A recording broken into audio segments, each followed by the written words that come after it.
You watch In the News Tonight. His Majesty and the Iraqi President stressed the need to intensify efforts to reach an immediate cessation of the aggression against Gaza. The Foreign Minister says Jordan doesn't want a spillover conflict in the Middle East after Iran's attack on Israel.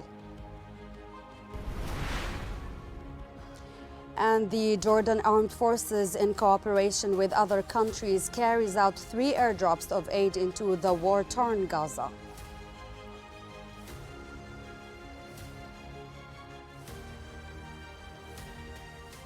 Good evening, I'm Samah Talal'a.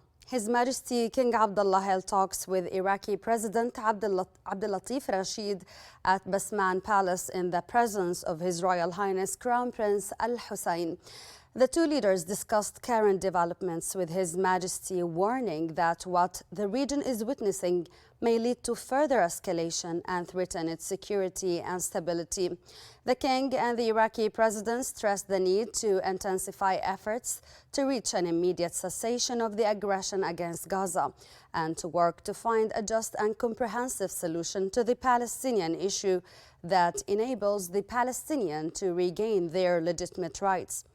The two leaders also voiced their rejection of the acts of violence committed by extremist settlers against the Palestinian people in the West Bank and the violations against the holy places in Jerusalem. The discussions dealt with the deep-rooted ties between the countries and peoples and ways to expand cooperation, especially in energy, industry, trade, and the environment. His Majesty King Abdullah received a letter from His Majesty Sultan Haytham bin Tariq of Oman. Foreign Minister Ayman al-Safadi received the letter from the Omani ambassador to Jordan, Sheikh Fahd bin Abd al-Rahman al-Ajhili. The letter included the acceptance of an invitation extended by King Abdullah to the Sultan of Oman to visit Jordan. In his letter, the Sultan of Oman stressed the deep-rooted relations between the two countries and keenness to develop them in various fields.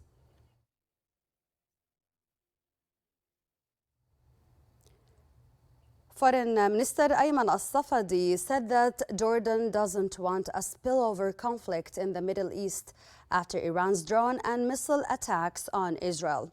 Speaking to CNN's Becky Anderson, Safadi said that all parties in the long-running conflict should focus on the rights of Palestinians in Gaza and the Israeli-occupied West Bank. He noted that the continuation of the conflict in Gaza and the West Bank could lead to further destabilization.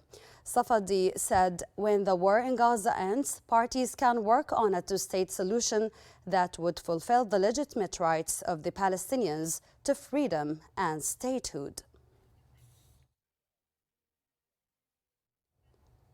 Foreign Minister Ayman al-Safadi received a phone call from his Hungarian counterpart, Peter Sayerato, that focused on efforts to reach a ceasefire in Gaza and reduce escalation in the region. The two ministers stressed the need to avoid this escalation as it threatens regional and international security and peace. Safadi said stopping the aggression against Gaza and the humanitarian catastrophe it is causing is a basic requirement to prevent the expansion of the war at the regional level.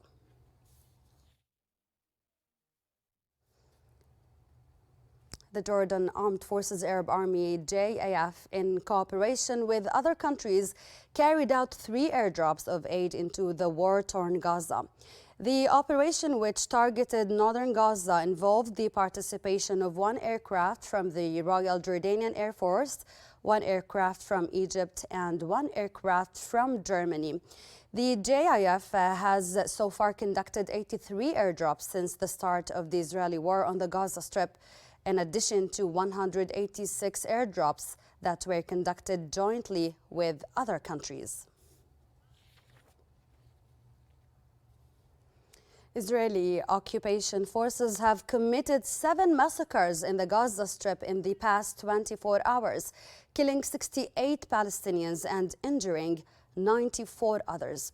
Gaza's health ministry said Israel's military offensive has killed almost 33,800 Palestinians and wounded more than 76,460 others since October the 7th last year. The United Nations has called on Iran and Israel to show restraint with the threat of a full-scale direct conflict between the pair looming over the Middle East. Secretary General Antonio Guterres warned the adversaries at an emergency meeting of the UN Security Council not to further escalate tension in the region with further attacks, following mutual air attacks over the past 2 weeks. Guterres told the meeting that neither the region nor the world can afford more war, adding that now is the time to defuse and de-escalate. That's it for tonight. Thanks for joining.